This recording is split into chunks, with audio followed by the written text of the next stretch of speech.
اللہ الرحمن الرحیم۔ السلام علیکم ورحمۃ اللہ وبرکاتہ۔ میری پیاری اسلامی بہنوں، عورتوں کے 5 گناہ ایسے ہیں جو گھر میں بے بہا غربت لاتے ہیں، پریشانیاں اور مصیبتیں لاتے ہیں۔ رزق رازق کے ہاتھ میں ہے اور وہ ذات صرف اللہ تعالیٰ کی ہے۔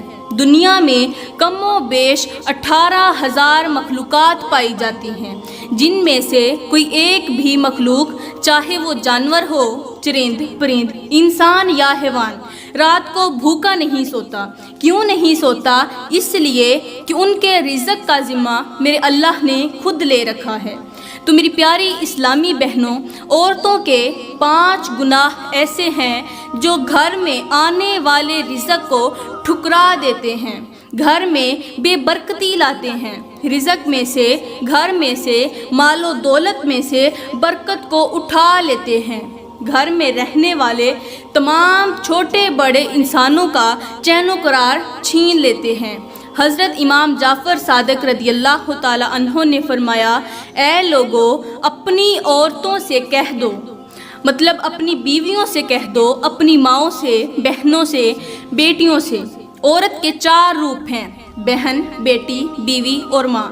عورت کے 4 روپ ہیں، تو آپ نے فرمایا کہ اپنی عورتوں سے کہہ دو، مطلب اپنی 4 قسم کے جو رشتے ہیں عورتوں کے، چاروں سے کہہ دو، کہ اپنی عورتوں سے کہہ دو کہ ان 5 گناہوں سے باز آ جائیں، کیونکہ یہ 5 گناہ گھر میں بے بہا غربت لاتے ہیں، پریشانیاں لاتے ہیں۔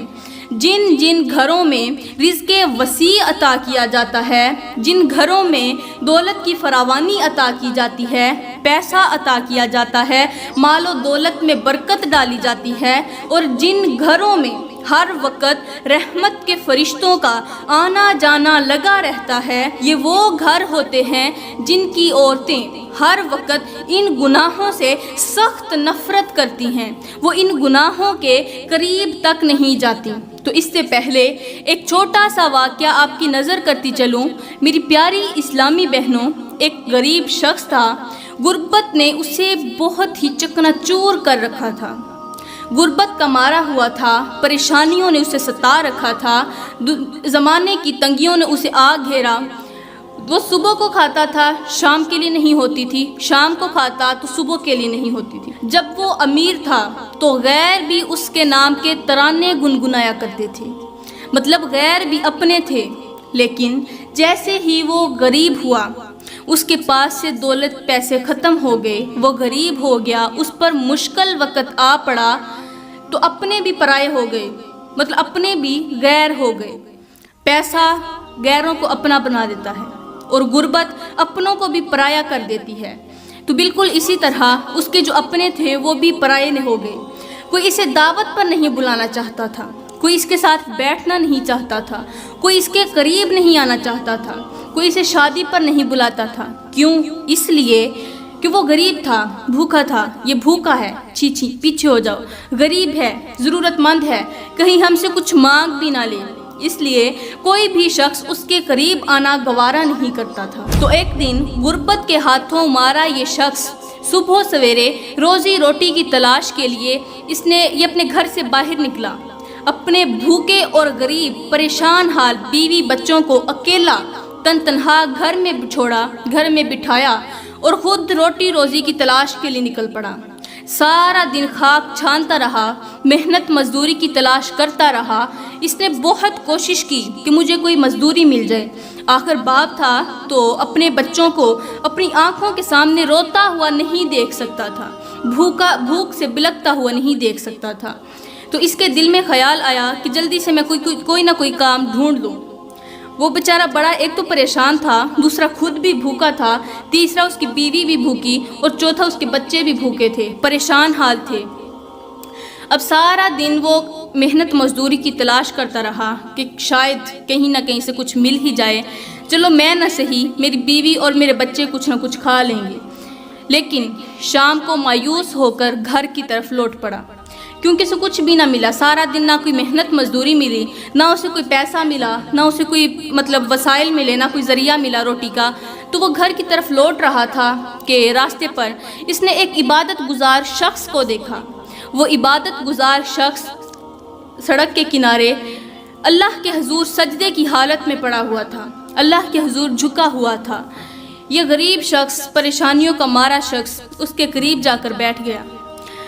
یہ غربت کا مارا بیچارہ بڑا ہی پریشان حال تھا، اسے خود سمجھ نہیں آ رہی تھی میں کیا کروں۔ چپ کر کے اس کے قریب بیٹھ گیا۔ جب اللہ والے نے اپنی نماز مکمل کی تو اس کے چہرے کی طرف دیکھا، اس کے چہرے پر پریشانیوں کے آثار نمودار تھے۔ اس کا چہرہ صاف صاف بتا رہا تھا کہ اسے غربت اور پریشانیوں نے اندر ہی اندر سے مار ڈالا ہے، ختم کر ڈالا ہے۔ اللہ والے نے پوچھا، اے بندہ خدا، مجھے اتنا بتا دے کہ آخر تجھے کس چیز نے اس قدر پریشان کر دیا ہے؟ تو وہ شخص رو کر عرضی کرنے لگا کہ اے اللہ کے بندے، اے نیک بندے، مجھ سے میرا حال پوچھنے والے، میں دنیا کی تنگیوں کا گھیرا ہوا ہوں، مجھے غربت کے دلدل میں پھنسا دیا گیا ہے۔ پتہ نہیں مجھ سے کون سی غلطی ہوئی ہے جس کی وجہ سے میں اس قدر غریب ہوں کہ نہ خود کھا سکتا ہوں، نہ بیوی بچوں کو کھلا سکتا ہوں، تو میرے پاس نہ کھانے کے لیے کچھ ہے نہ پینے کے لیے کچھ ہے۔ اس کی یہ چھوٹی سی عرضی سننے کے بعد اس اللہ والے نے مٹھی بھر مٹی اٹھائی، اس کی جیب میں ڈال دی۔ ایک مٹھی بھر مٹی مطلب ایک مٹھی بھر کر مٹی اٹھائی اور اس کی جیب میں ڈال دی۔ کہا اب چلے جاؤ اپنے گھر، یہاں سے اٹھو اور اپنے گھر کی طرف چلو، اور ہاں خیال کرنا پورا رستہ جیب میں ہاتھ نہیں ڈالنا۔ اس نے کہا ٹھیک ہے۔ وہ غریب شخص وہاں سے اٹھا اور گھر کی طرف چل پڑا۔ راستے میں سوچتا ہو رہا کہ آخر اس اللہ والے نے مٹی میری جیب میں کیوں ڈالی، لیکن ہاتھ بھی نہیں ڈال سکتا تھا، لہٰذا وہ گھر پہنچا۔ اب بیوی بچے، جو کہ بیوی شوہر کے اور بچے اپنے باپ کے انتظار میں تھے کہ آج ہمارا باپ کچھ نہ کچھ ضرور لے کر آئے گا اور ہم بھوکے پیٹ نہیں سوئیں گے، لیکن جیسے ہی باپ کا پریشان حال چہرہ دیکھا تو سب نے اندازہ لگا لیا، وہ سمجھ گئے کہ آج کی رات بھی ہمیں بھوکے ہی سونا پڑے گا، لہٰذا انہوں نے صبر کیا، چپ کر بیٹھ گئے۔ اب جو وہ غریب شخص تھا اس نے سوچا کہ کیوں نہ مٹی والی جیب تو صاف کر لوں، جیب تو خالی کر لوں۔ جیسے ہی اس نے ہاتھ ڈالا، جیب کے اندر ہاتھ ڈالا تو جیب کے اندر مٹی کی جگہ ہیرے جواہرات تھے۔ جو اس نے مٹی ڈالی تھی اللہ والے نے، وہ ہیرے جواہرات کی شکل اختیار کر چکی تھی۔ اس نے باہر نکالے تو دیکھ کر حیران ہو گیا کہ یہ کیا، یہاں تو مٹی تھی۔ وہاں سے الٹے قدم واپسی اسی اللہ والے کے پاس گیا اور عرض کرنے لگا، اے اللہ کے نیک بندے، مجھے اتنا بتا دے کہ جو تو نے مٹی ڈالی تھی وہ ہیرے جواہرات کی شکل کیوں اختیار کر دی؟ وہ ہیرے کیسے بن گئے؟ وہ سونا کیسے بن گیا؟ وہ جواہرات کیسے بن گئے؟ تو اس اللہ والے نے کہا، اے بندہ خدا، تو بھی خدا کا ہی بندہ ہے، لیکن یاد رکھنا جو خالص نیت اور خلوص دل کے ساتھ اللہ کا بن جاتا ہے، پھر اللہ تعالیٰ دنیا کی تمام خوشیاں، دنیا کی تمام نعمتیں اور برکتیں اس کے قدموں میں ڈال دیتا ہے۔ تو یوں سمجھو خالص دل اور خالص نیت کے ساتھ میں اللہ کا بن چکا ہوں، لہٰذا میں نے جو کچھ آپ کو عطا کیا وہ اپنے قدموں میں سے ہی عطا کیا ہے۔ سبحان اللہ۔ تو میری پیاری اسلامی بہنوں، اب بات کرتے ہیں کہ آخر وہ کون سے گناہ ہیں جو گھر کو تباہ کر دیتے ہیں، گھر کو برباد کر دیتے ہیں، گھر کو غربت کا شکار بنا دیتے ہیں۔ تو حضرت امام جعفر صادق رضی اللہ تعالی عنہ نے فرمایا، اے عورتوں، یہ 5 گناہ کبھی نہ کرنا۔ جس گھر میں یہ 5 گناہ کیے جاتے ہوں، شوق سے کیے جاتے ہوں، عورتیں یہ 5 گناہ کرتی ہوں، تو وہ گھر جلد ہی اللہ کے غضب کا نشانہ بن جاتا ہے۔ اور یاد رہے کہ جو چیز اللہ کے غضب کا نشانہ بن جاتی ہے وہ جلد از جلد تباہ و برباد ہو جاتی ہے۔ تو آپ نے فرمایا کہ پہلا گناہ، کسی بھی کام کے آغاز میں بسم اللہ نہ پڑھنا۔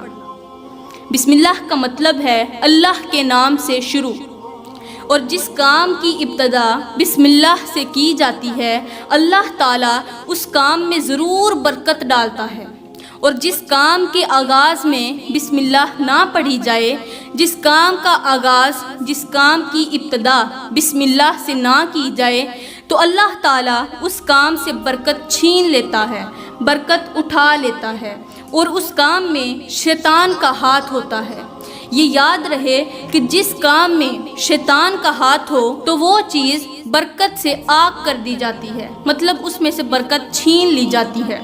لہٰذا اگر تم اپنے گھر میں، اپنے مال میں، جائیداد میں، دولت میں، پیسوں میں برکت چاہتی ہو، رزق میں برکت چاہتی ہو، تو ہر کام کے آغاز میں بسم اللہ ضرور پڑھنا۔